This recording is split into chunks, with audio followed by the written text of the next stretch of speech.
Benvenuti ad Aurora, l'incubatrice del mondo 2.0. Mi chiamo Jace Skell e vi stavamo aspettando. Siete stati invitati qui per innovare, inventare e creare. Ma vi chiediamo anche di fare la cosa più importante che potrete mai fare con le vostre vite.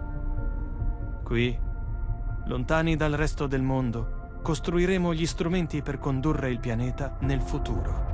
Un'economia completamente sostenibile, un ambiente fiorente, sicurezza nelle case e per le famiglie e una comunità in cui si onora l'innovazione. Le generazioni che verranno dopo potrebbero dimenticarsi di noi, ma la loro prosperità sarà tutta merito del nostro lavoro. Grazie per esservi uniti alla Skeltec su Aurora. Insieme, oggi, costruiremo il futuro.